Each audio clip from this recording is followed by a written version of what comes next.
What's going on, everyone? Let's start this off with 1 kilo or 2.2 pounds of fresh live mussels. The first thing we want to do is clean them. You'll notice that there may be some grit and sand on the shells, and we want to remove this by scrubbing it off in cold water. And then your mussels should look like this, nice and shiny and clean. The next step is this stringy looking thing hanging off the side of the mussel, and this is called the beard. The mussels use this to attach themselves to rocks or ropes, which also helps them feed. What we want to do is de-beard them. Grip the beard nice and tight with your hands or a towel, and pull it towards the hinge of the mussel and rip it out. We can then discard the beards as we don't want them in our food. Another important step is to make sure that they're alive. Most times when you buy mussels, they will be in a vacuum sealed bag in salt water, and if you open the bag and the mussels are open, give them a hard tap on the shell, and if they close up, then they are good. Unfortunately, if they don't close, you're going to have to discard of them, as when shellfish or crustaceans die, they start to deteriorate, increasing your risk of food poisoning, microorganism contamination, infectious disease, and other health problems. Anyway, once you've cleaned, de-bearded, and checked your mussels, just pop them aside. The next thing is, check this out. I just want to say a huge thank you to everyone that watches and supports this channel, as I wouldn't be able to get all of this equipment to make awesome content for you. This knife is a Shun Premier 14cm Nakiri knife, which is mainly used for vegetables. These knives are razor sharp and in most cases have 16 layers of metal cladded with Damascus steel, giving it that beautiful look and razor sharp edge. And just so you know, this isn't sponsored, I just absolutely love these knives. Okay, now back to the video. Grab yourself 1 large brown onion, remove the end keeping the root intact, slice the onion in half, peel off the skin, and if you're waiting for me to say it, let's save it for a stock. Thinly slice the onion, stopping at the root, and I have to say I think this is the first time in a while I'm being really careful not to slice my fingers.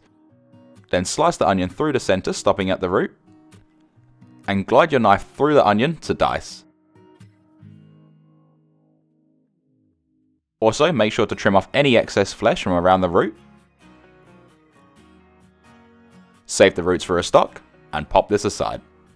Next, grab yourself 6 cloves of garlic, slice them in half, and thinly slice. I know some of you don't like chunks of garlic, so if you prefer, you can mince it. Just do what you have to do. And once that's done, just chuck it out of the way, but obviously not literally. With 1 long red chili, which is optional, slice off the stem, and you can either just get rid of it or chuck it in a compost bin. Next, really thinly slice it as fine as you can, and same as the garlic, if you don't like big pieces, this can be finely diced.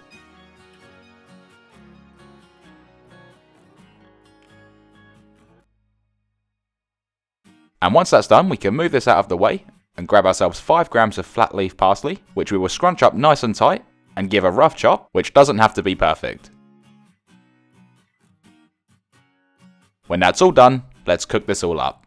Place a large saucepan filled 3/4 full of water onto your stovetop over a high heat. Sprinkle in 2 tablespoons of sea salt flakes and bring this to a boil, which we're going to use for our pasta. We're also going to place a large pot onto our stovetop over a high heat, and once it's hot, pour in 2 tablespoons or 30 milliliters of olive oil.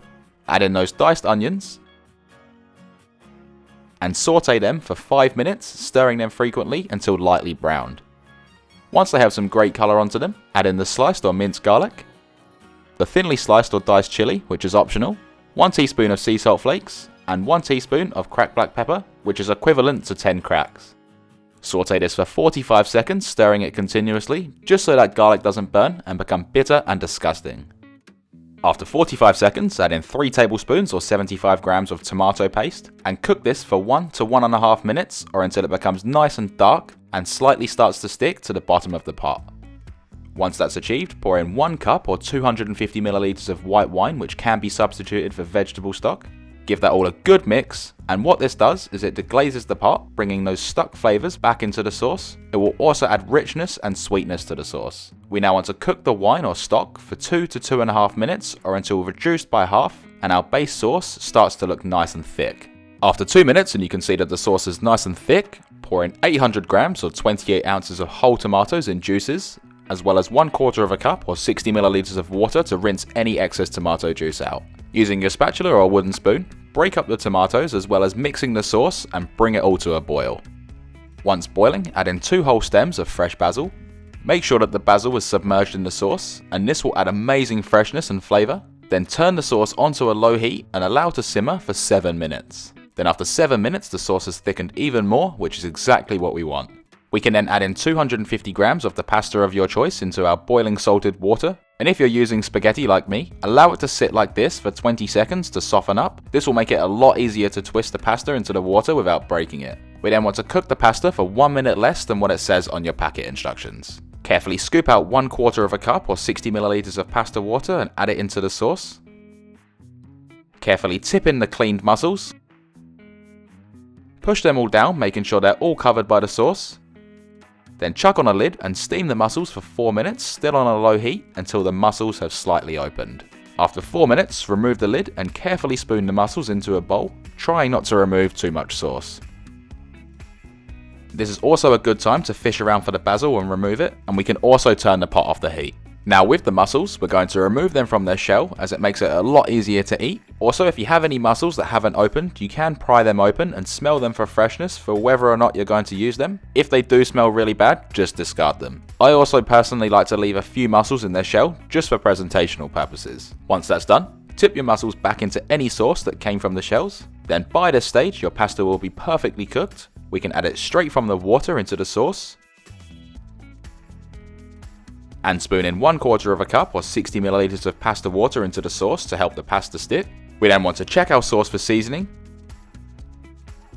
Add in 1 teaspoon of sea salt flakes, 1 teaspoon or 10 cracks of black pepper, to which we're going to add in the chopped parsley, 2 tablespoons or 28 grams of unsalted butter for richness and a nice gloss, and finally, place the mussels back in. Give all of that a really good mix, making sure that the mussels are evenly distributed through the sauce and the pasta is fully sauced up.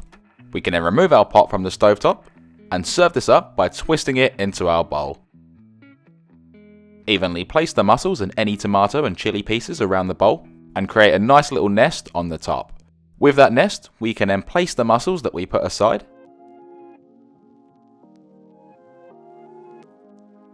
Tear over some fresh basil leaves for freshness and presentation. And how good does that look? And now we can dig in.